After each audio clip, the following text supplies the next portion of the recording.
할렐루야. 찬송 288장 찬양하시면서 10월 18일 월요일 새벽 기도 시작합니다. 288장입니다.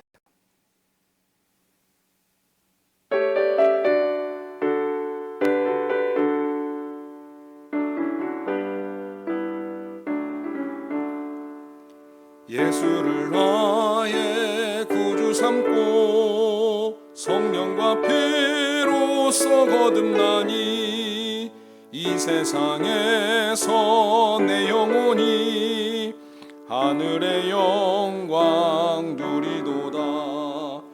이것이 나의 간증이요 이것이 나의 찬송일세. 나 사는 동안 끊임없이 구주를 찬송하리로다. 온전히 주께 맡긴 내 영 사랑의 음성을 듣는 중에 천사들 왕래하는 것과 하늘의 영광 보리로다. 이것이 나의 간증이요 이것이 나의 찬송일세. 나 사는 동안 끊임없이 구주를 찬송하리로다. 주 안의 기쁨 누림으로 마음의 풍랑이 잔잔하니 세상과 나는 간 곳 없고 구속한 주만 보이도다. 이것이 나의 간증이요 이것이 나의 찬송일세. 나 사는 동안 끊임없이 구주를 찬송하리로다.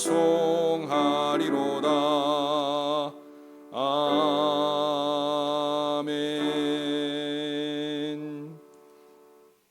오늘 우리에게 주시는 하나님 말씀은 시편 128편입니다. 시편 128편 1절부터 6절까지의 말씀 저와 함께 봉독하시겠습니다. 함께 봉독합니다. 여호와를 경외하며 그의 길을 걷는 자마다 복이 있도다. 내가 내 손이 수고한 대로 먹을 것이라. 내가 복되고 형통하리로다. 내 집 안방에 있는 내 아내는 결실한 포도나무 같으며 내 식탁에 둘러앉은 자식들은 어린 감람나무 같으리로다. 여호와를 경외하는 자는 이같이 복을 얻으리로다. 여호와께서 시온에서 내게 복을 주실 것지어다. 너는 평생에 예루살렘의 번영을 보며 내 자식의 자식을 볼지어다.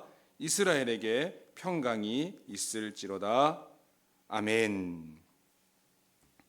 할렐루야. 오늘도 우리 주님과 함께 하시는 복되고 행복한 하루가 되시기를 주님의 이름으로 축복합니다. 이 한 주 하나님의 사랑과 은혜와 축복 가운데에 10월을 잘 마감하시고 새로운 달 11월을 하나님의 은혜 가운데에 축복 가운데에 기대하시기를 주님의 이름으로 축복합니다. 오늘 말씀의 제목 여호와를 경외하는 자의 축복, 여호와를 경외하는 자의 축복이라는 제목을 하나님 말씀 나눌 때 하나님의 놀라운 축복이 임하실 줄로 믿습니다. 계속해서 성전에 올라가는 노래를 우리가 함께 묵상하면서 은혜를 나누고 있습니다. 그런데 순례길에 되돌아보는 주권자 여호와, 그 하나님을 경외하는 자의 복이 무엇인지 순례길을 갑니다. 성전을 향해서 갑니다. 가면서 가만히 생각해 보는 거예요. 우리가 절기마다 이렇게 하나님 앞에 나아가는데 이 수고와 고생과 노력 하나님께서 축복해 주신다. 그 사실을 다시 한번 깊이 회상하며 깨닫고 노래하는 겁니다. 오늘 시편 128편은 우리가 지난주 토요일에 살펴보았던 127편 말씀과 무엇인가 짝을 이루는 말씀이에요. 시편 127편은 솔로몬이 지었고 오늘 이 128편은 누가 지었는지는 밝혀지지 않았습니다. 하지만 이 두 시 모두가 지혜, 지혜시의 일종이기도 합니다. 구약의 지혜 문학의 주된 주제인 여호와 중심 사상, 신본주의적 인생관, 이것들을 잘 요약해 놓았다는 공통점을 가지고 있어요. 그래서 내용이 비슷합니다. 지존하신 하나님, 창조주 하나님, 그 우리 인생을 주관하시는 또 마지막 때에 심판하시는 하나님, 그 하나님에 대해서 경외하고 순종하는 것이 올바른 성도의 태도라는 것을, 인생의 자세라는 것을, 인생의 성공의 유일한 길이라는 것을 강조하고 있습니다. 127편 말씀이 절대 주권자가 되시는 하나님을 경외할 때 직접적인 언급을 피하고 간접적으로 암시하듯이 설명하고 있어요. 그것을 강조하고 있어요. 그런데 오늘 이 128편은 여호와를 경외하며 그 도에 행하는 자마다 복이 있도다. 그 길로 걷는 자마다 복이 있도다. 이렇게 직접적으로 표현해요. 그것도 반복적으로 이야기합니다. 그리고 생업, 사업과 자녀의 그 축복을 하나님의 축복으로 묶어서 설명합니다. 그런 면에서 127편과 유사해요. 반면에 127편이 하나님 없는 인생의 헛수고, 하나님 없는 인생의 수고는 헛된 것이다. 오늘 말씀은 하나님을 경외함으로써 복을 받고 형통하게 된다. 다시 말하면 127편은 무엇인가 부정적인 것을 이야기하면서 하나님을 바라봐야 하나님을 의지해야 된다 이렇게 얘기하는 것이고, 오늘 128편은 긍정적인 표현을 통해서 하나님을 경외해야 된다, 하나님을 의지해야 된다 이렇게 이야기하고 있습니다. 그리고 127편은 자녀의 출산과 아이를 많이 낳는 것이 얼마나 유익한지를 이야기합니다. 그런데 오늘 128편은 그 자녀들이 성장하기 전까지의 가정의 화목, 그로 인해서 아름다움을 노래하고 있습니다.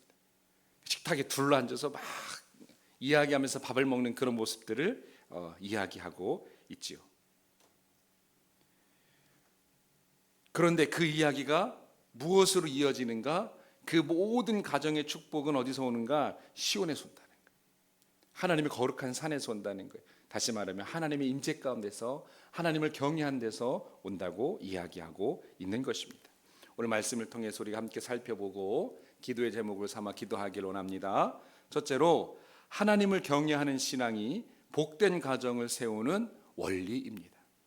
복된 가정의 원리는 하나님을 경외하는 것이라는 거예요. 하나님을 경외하는 것이 축복의 원리라는 겁니다. 진리이지요.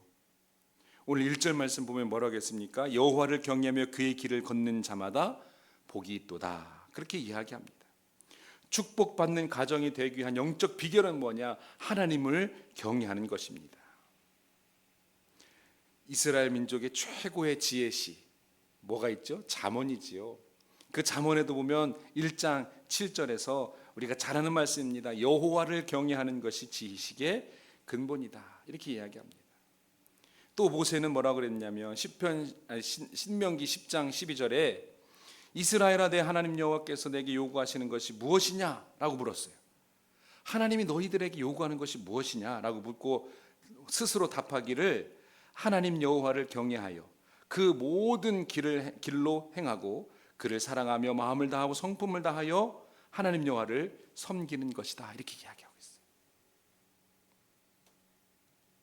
하나님께서 요구하는 것이 바로 그거라는 거예요.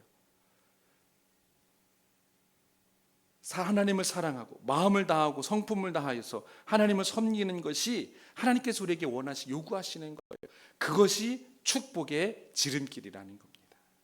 우리 마음과 정성과 뜻 모든 것을 다해서 하나님을 경외하는 것, 이게 복받는 길이라는 겁니다. 이게 이스라엘 율법의 아주 기본적인 정신이고 출발점이라는 것이지요.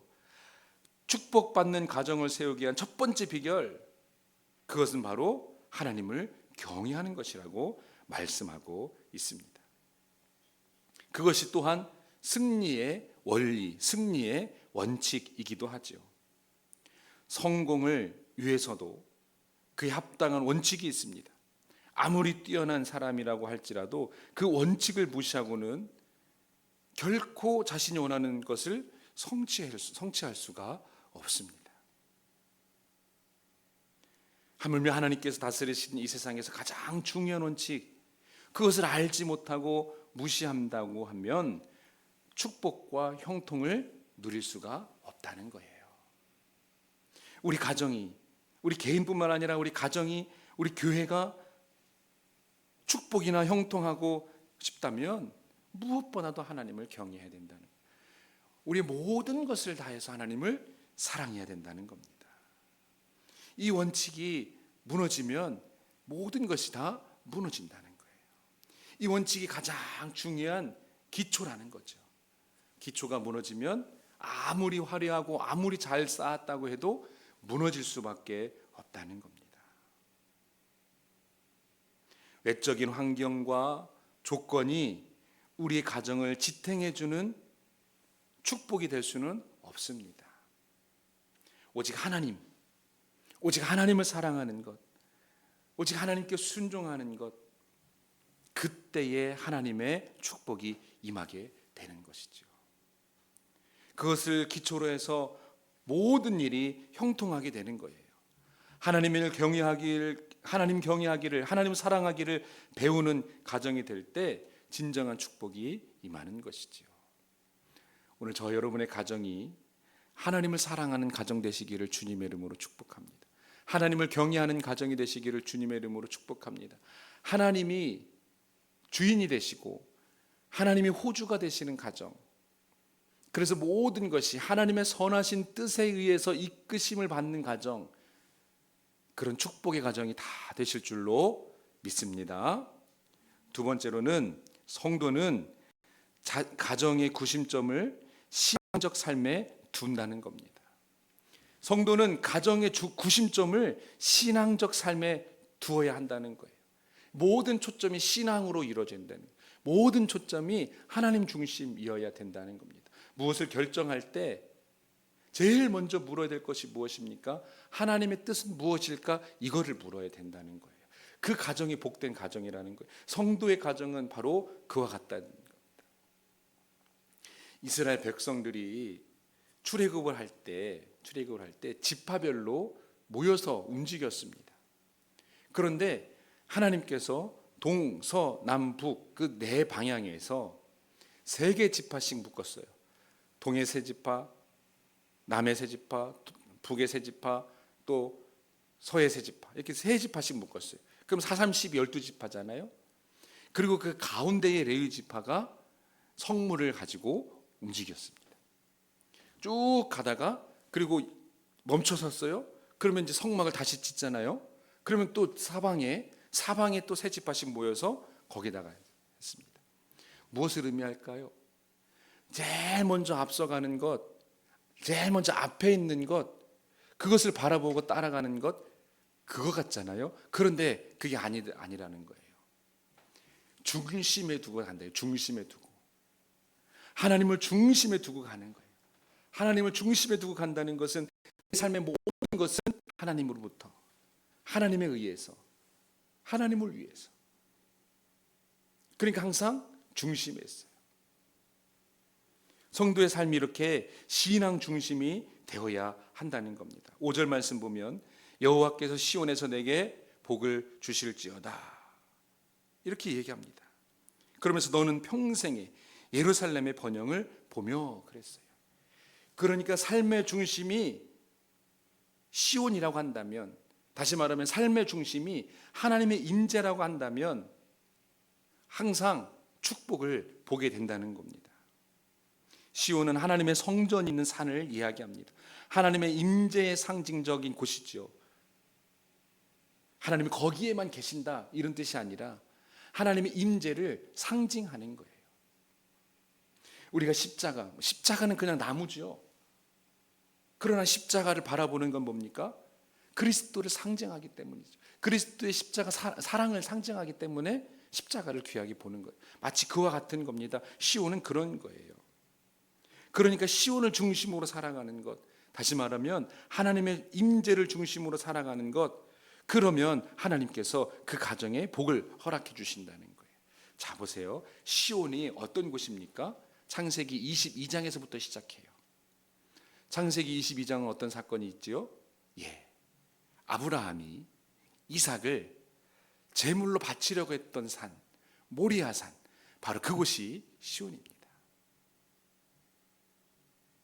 그리고 다윗이 오르난의 타작마당에서 하나님의 진노를 멈추게 하며 제사를 드렸던 곳, 그러면서 기도했던 곳, 여호와의 법궤를 옮겨온 과정 가운데에 문제가 생기잖아요. 그 오르난의 타작마당에서 하나님께 제사를 드려요.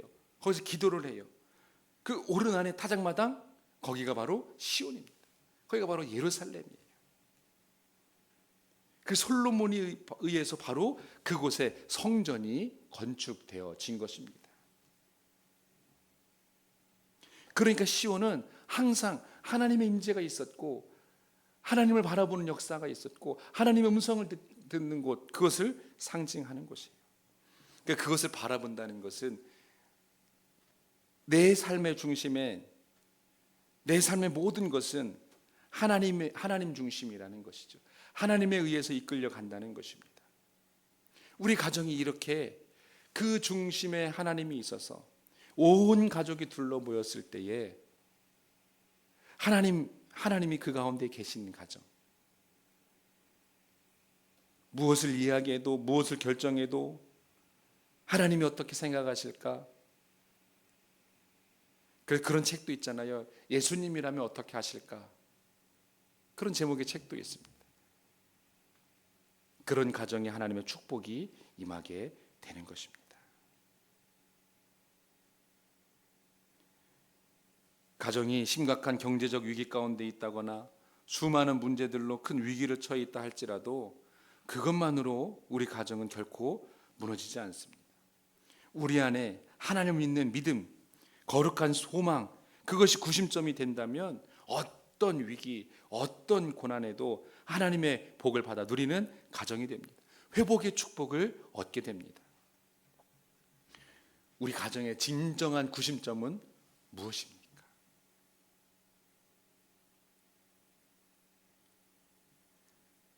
우리 가정의 가장은 누구입니까?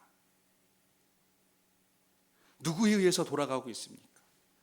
누가 가정의 모든 것을 다 좌지우지합니까? 무엇을 꿈꾸며 무엇을 바라보며 있습니까? 이 모든 것의 주인이, 이 모든 것의 답이 하나님이 되시기를 주님의 이름으로 축복합니다. 어느 선교단체가 그런 표현이 만들었죠. 백문일답. 100번 물어도 한 가지 답, 100가지 질문이 있어도 답은 하나다. 바로 하나님, 예수 그리스도. 그래서 수련회를 하거나 집회를 할 때 막 사회자가 물어요. 우리의 소망은 누구입니까? 예수 그리스도. 우리의 주인은 누구십니까? 예수 그리스도. 우리의 문제 해결자는 누구십니까? 예수 그리스도. 이런 것까지도 해요.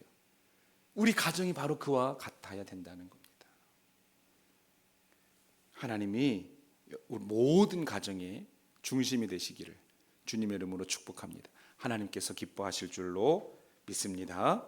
끝으로 성도는 영원히 계속될 영생의 소유자가 됩니다. 이렇게 하나님의 은총과 하나님의 축복으로 하나 된 가정, 그 가정에는 소망이 있어. 어떤 소망이 있습니까? 영생의 소망이 있는 거죠. 오늘 6절 말씀 보니까 이렇게 얘기합니다. 내 자식의 자식을 볼지어다, 이스라엘에게 평강이 있을지어다, 이렇게 얘기했습니다. 자식의 자식을 본다는 거예요. 대대로 복을 계승한다는 겁니다. 영원히. 여러분, 오래 사는 게 축복일까요?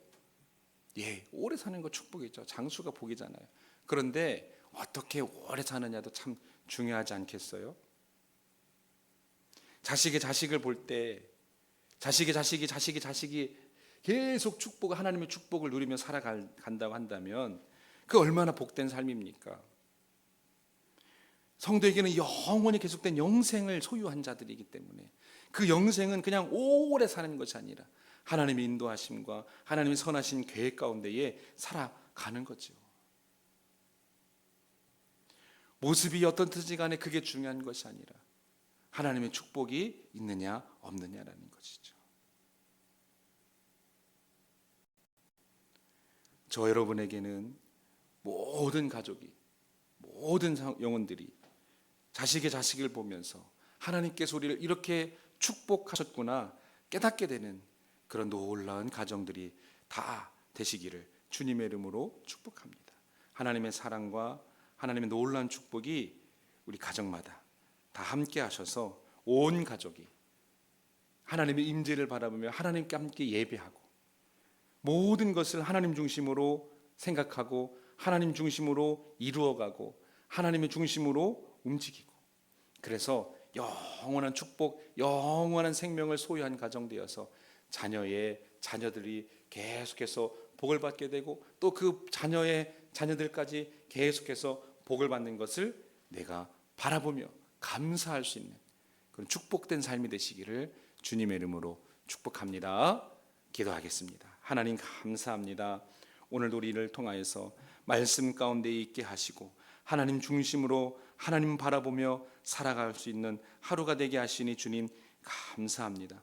우리의 모든 것이 하나님을 의지하게 해주시옵소서. 무엇보다도 하나님을 사랑하며 하나님을 경외하는 삶이 되게 하여 주시옵소서. 그 삶 가운데에 복 주시는 하나님을 만나게 하여 주시옵소서. 우리 삶의 구심점은 오직 하나님 되게 하시고 영생의 소망과 축복 가운데에 자녀손들이 복을 받는 놀라운 축복을 누리게 하여 주시옵소서. 예수님의 이름으로 기도합니다. 아멘. 하늘에 계신 우리 아버지여, 이름이 거룩히 여김을 받으시오며 나라 임하옵시며 뜻이 하늘에서 이룬 것 같이 땅에서도 이루어지이다. 오늘날 우리에게 일용할 양식을 주옵시고 우리가 우리에게 죄 지은 자를 사하여 준 것 같이 우리 죄를 사하여 주옵시고 우리를 시험에 들게 하지 마옵시고 다만 악에서 구하옵소서. 대개 나라와 권세와 영광이 아버지께 영원히 있사옵나이다. 아멘. 오늘 말씀을 기억하시면서 함께 기도하시겠습니다. 하나님께서 우리의 기도를 들으시고 응답해 주실 줄로 믿습니다. 함께 기도하실 때 중보 기도 제목입니다. 먼저 교회를 위해서 기도하겠습니다. 교회 부흥을 위해서 기도하시고 성전 건축과 성전 부지배에 불리한 100백 프로젝트 200일 성경 통독을 위해서도 기도하시겠습니다. 성도들의 신앙 성장과 성숙을 위해서 기도하시고 성도들의 사명 감당과 영육의 강건함, 생업의 축복을 위해서 기도하시고 환우들을 위해서 기도하시겠습니다. 자녀들을 위해서 기도할 때 세상을 이기는 믿음 되도록 기도하시고 하나님 주신 사명으로 가슴이 벅차도록 기도하시고 수험생들을 위해서 군복무 직장 학업으로 가정을 떠나 있는 자녀들을 위해서 담임 목사와 담임 목사 가정을 위해서 기도하시고 각자의 기도 제목들을 가지고 함께 기도하겠습니다. 하나님 아버지 감사합니다. 오늘도 우리가 주님을 바라보며 주님 앞으로 나오게 하시니 주님 감사합니다. 하나님을 사랑하게 하시고 하나님을 경외하게 하시고 삶의 중심이, 내 삶의 중심, 우리 가정의 삶의 중심이 오직 하나님 되게 하여 주시옵소서. 하나님께서 주시는 하늘의 놀라운 축복, 하늘의 아름다운 복을 누리며 살아갈 수 있도록 인도하여 주시옵소서. 이 하루도 이 한 주도 주님 사랑과 능력의 장중에 붙들려 살게 하여 주시옵소서.